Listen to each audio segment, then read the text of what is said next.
இங்கே இருக்கிற உறுப்பினர் அவர்கள் கேட்டிருந்தார், பின்தங்கிய மாவட்டங்களில் வேலை வாய்ப்பு குறித்து கேட்டிருந்தார்.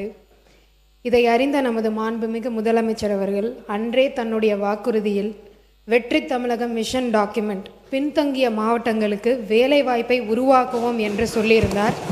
அதன் அடிப்படையில் பொள்ளாச்சியில் இன்னைக்கு 16/6/2026 அன்று 3 to 5 ஏக்கரில் ஒரு மைக்ரோ டெக் பார்க் கொண்டு வரதுக்கான அனைத்து வசதிகளுக்கும் நம்ம இன்னைக்கு அதிகாரிகளுக்கு உத்தரவிட்டிருக்கார். அந்த திட்டத்தின் கீழே இங்கே coworking facilities, high speed connectivity, employment generation உருவாக்குறதுக்கு ஒர்க் ஃப்ரம் ஹோம் டவுன் மாதிரி எக்கனாமிக் க்ரோத் கொண்டு வரதுக்கு நம்ம இன்னைக்கு நிலம் தேடப்பட்டு வந்துட்டுருக்கு. இங்கே கண்டிப்பாக ஒரு மைக்ரோ டெக் பார்க் கொண்டு வரதுக்கான அத்தனை ஆணைகளையும் நமது முதலமைச்சர் அவர்கள் மூலமாக அதிகாரிகளுக்கு இன்னைக்கு கொண்டு வரப்பட்டிருக்கும்.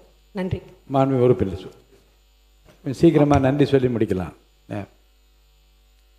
அமைச்சர் பெருமக்களுக்கு நன்றி. அதேபோல் குழந்தைகள் மற்றும் இளைஞர் நலன் நான் சொன்னேன். அதாவது ஆங்கிலத்தில் அழகாக சொல்வார்கள், if love can't nothing can அப்படிம்பாங்க. அன்பால் முடியவில்லை என்று சொன்னால் எதனாலும் முடியாது என்று. இன்றைக்கி மெயினாக அந்த ட்ரக்குக்கு போகிறது இதெல்லாம் பார்த்தீங்கன்னா அந்த அன்பு என்ற ஒற்றை சொல்லுக்கு இயங்கக்கூடிய குழந்தைகள் அதிகமாக செல்வதாக புள்ளி விவரங்கள் கூறுகின்றன. அப்படி காஸ் அண்ட் எஃபெக்ட் அப்படின்னு சொல்லுவாங்க. ட்ரக்குக்கு அடிமையானதுக்கப்புறம் போய் ட்ரீட் பண்ணுறது, வழிநடத்துறது அப்படின்னு சொல்கிறது எஃபெக்ட் தான். காசு என்னன்னு பார்த்து அதில் நம்ம வேலை செய்யணும். பொள்ளாச்சி சட்டமன்றத்தில் அருகில் இருக்கக்கூடிய ஆழியார் வேதாத்ரி அருவி திருக்கோயில் என்று இருக்கின்றது. அதே போல் சென்னையில், அதாவது நான் அறிந்த அனுபவப்பட்ட 2 விஷயங்களை சொல்கின்றேன். இன்ஃபினிட்டிசம் என்ற ஒரு லைஃப் சயின்ஸ் ப்ரோக்ராம் இருக்கின்றது. நாங்கள் ஒவ்வொரு கிராமத்தில் இருக்கக்கூடிய குழந்தைகளை எடுத்து அந்த 2 பயிற்சிகள், ஆழியார் அருவி திருக்கோயில் பயிற்சியும் இன்ஃபினிட்டிசம் பயிற்சியும் கொடுப்பதன் மூலமாக நூற்றுக்கணக்கான குழந்தைகள் வாழ்க்கையில், பெண்கள் வாழ்க்கையில் ஒரு மறுமலர்ச்சியை ஏற்படுத்தி இருக்கின்றோம். அது போன்ற விஷயங்களை அரசு முன்னெடுத்து குறிப்பாக அரசு பள்ளியில் பயிலக்கூடிய மாணவர்களுக்கு பள்ளிக்கல்வி அமைச்சர் மூலமாக நான் சொல்கின்றேன். ஏன்னா சட்டத்தாலோ நம்முடைய தண்டனைகளாலோ கண்டிப்பாக மது பழக்கத்தையோ போதை பழக்கத்தையோ ஒழிக்க முடியாது. இது போன்ற சில விஷயங்களை முன்னெடுப்பதற்கு பொள்ளாச்சி சட்டமன்ற உறுப்பினராக நான் தயாராக இருக்கின்றேன். எங்களுடைய தொகுதியை ஒரு மாடல் தொகுதியாக எடுத்துக்கொண்டு இது போன்ற விஷயங்களை செய்தால் கண்டிப்பாக தமிழகமும் ஒரு மாற்றத்தை உருவாக்க முடியும் என்ற அந்த நம்பிக்கை எனக்கு இருக்கின்றது. அதே போல ஒரு கோரிக்கை மறந்துவிட்டேன், விவசாயிகள் கோரிக்கை. பட்டியலில் உள்ள ஆடுகளை இன்னைக்கு நாய்கள் அதிகமாக கடிபிடித்து விடுவதால் இழப்பீடுகள் ஏற்படுது. அதற்கு இழப்பீடு கொடுப்பதோடு மட்டுமல்லாமல் அந்த திருநாய்க்களை பிடிப்பதற்குண்டான திட்டத்தையும் வகுக்க வேண்டும் என்று இந்த நேரத்தில் கூறிக்கொள்கின்றேன். பொள்ளாச்சி ஒரு பெரிய டூரிசம் ஹப். இன்னைக்கு அன்பால் மனிதர்களை பிணைத்து பண்பால் உயர்த்து அளப்பரிய பாசத்தோடும் விருந்தோம்பலோடும் ஒவ்வொரு நெஞ்சத்தையும் வென்றெடுக்கும் பண்பாட்டு தொட்டில் நமது பொள்ளாச்சி. தென்றல் தாளாட்டும் தென்னஞ்சோலைகளும் பசுமை போர்த்திய தேயிலை தோட்டங்களும் பனிமூட்டம் கொண்ட மலைச்சாரலும் வன விலங்குகளின் இயற்கையான வாழ்விடங்களும் நிறைந்த இந்த மண்ணிற்கு பன்னாட்டு தரத்திலான கட்டமைப்பு வசதிகளையும் சூழலியல் சுற்றுலா திட்டங்களை எக்கோ டூரிசம் நாம் ஒருங்கிணைந்து வழங்கினால் உலக சுற்றுலா வரைபடத்தில் பொள்ளாச்சியும் வால்பாறையும் முதன்மையான இடத்தை பிடிக்கும் என்பது உறுதி. ஆகவே பொள்ளாச்சி மற்றும் வால்பாறை பகுதிகளை உலக தரம் வாய்ந்த சுற்றுலா மண்டலமாக மாற்றுவதற்கு தேவையான தொலைநோக்கு திட்டங்களை அரசு விரைந்து செயல்படுத்த வேண்டும் என்று இந்த மாமன்றத்தின் வாயிலாக கேட்டுக்கொள்கின்றேன். பொள்ளாச்சியின் சுற்றுலா வளர்ச்சி என்பது வால்பாறையின் எழிலோடு பிணைந்தது என்பதால் பொள்ளாச்சி சட்டமன்ற உறுப்பினராகிய நான் எனது அருமை சகோதரர் நம்முடைய வால்பாறை சட்டமன்ற உறுப்பினரின் முழு ஒப்புதலோடும் தான் இந்த கருத்தை இங்கே பதிவு செய்கின்றேன். பொள்ளாச்சி சுற்றுலா மேம்பாட்டிற்கு பல சிறப்பு திட்டங்கள் இருந்தால் கூட ஒன்றே ஒரு திட்டத்தை கூறுகின்றேன். ரோப்கார் திட்டம். பொள்ளாச்சியில் அந்த காலத்தில் 1920களில் ரோப்கார் மூலமாக சரக்குகளை எல்லாம் அங்கே உருவாகக்கூடிய காலகட்டத்தில் எஸ்டேட்டுக்கும் அங்கே வாழக்கூடிய மக்களுக்கும் கொண்டு சென்றதாக வரலாறு இருக்கின்றது. அப்படி ஒரு ரோப்கார் திட்டத்தை இன்னைக்கு பல இடங்கள் இந்தியாவில் போட்டிருக்காங்க, தமிழகத்தில் போட்டிருக்காங்க. அப்படி ஒரு திட்டத்தை இங்கு உருவாக்கினால் 40 கொண்டை ஊசி வளைவுகளை கொண்ட அங்கு செல்வதற்கு 40 நிமிடமாகும். சுற்றுப்புற சூழல் பாதிக்காது.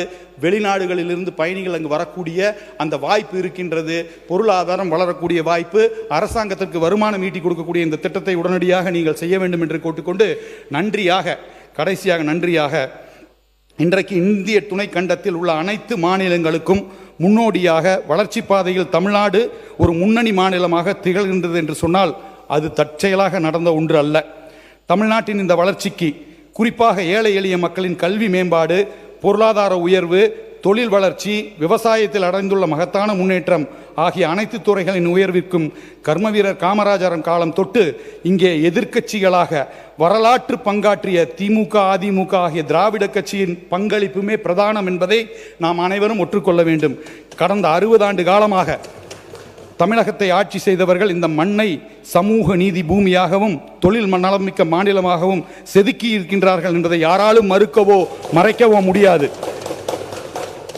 இங்கே ஆளுங்கட்சியில் அமைந்திருக்கக்கூடிய மாண்புமிகு உறுப்பினர்களில் பெரும்பாலானோர் இளைஞர்கள். இந்த சபையில் பலர் உரையாற்றும் பொழுது நாங்கள் எளிய பின்னணியில் இருந்து வந்தவர்கள், ஏழை எளிய குடும்பத்தில் பிறந்த எங்களை போன்றவர்களுக்கு இந்த சட்டமன்றத்தில் வர வாய்ப்பளித்த எங்கள் தலைவரை பாராட்டுகின்றோம் என்று குறிப்பிடுவதை நாம் அனைவரும் தொடர்ந்து கேட்டு வந்திருக்கின்றோம். உண்மைதான். சாமானியர்களையும் எளிய பின்னணி கொண்டவர்களையும் இந்த உயரத்திற்கு அழைத்து வந்து இந்த புனித மன்றத்தில் அமர வைத்த பெருமை தமிழக அரசியலுக்கு எப்பொழுதுமே உண்டு.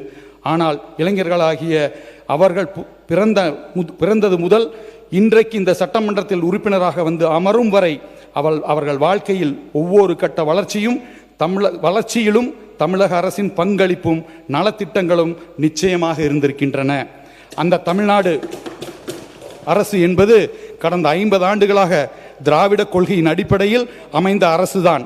இன்று ஆளுங்கட்சியாக இருக்கக்கூடிய இளைஞர்களுக்கு நான் அன்போடு வைக்கும் வேண்டுகோள் ஒன்றுதான்.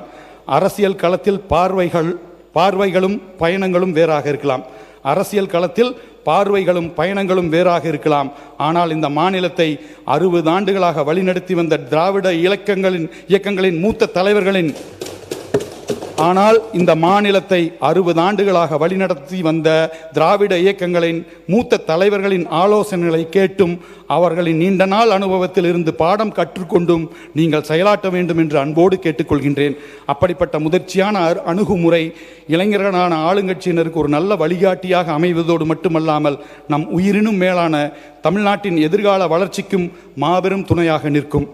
அனுபவமும் இளமையும் இணைகின்ற இடத்தில்தான் உண்மையான வளர்ச்சி சாத்தியமாகும் என்ற நேர்மறை சிந்தனையோடு தமிழகத்தின் நலனை மட்டுமே முன்வைத்து நாம் அனைவரும் இணைந்து பணியாற்றுவோம் என்று கூறி வாய்ப்புக்கு நன்றி கூறி அமர்கின்றேன். நன்றி, வணக்கம்.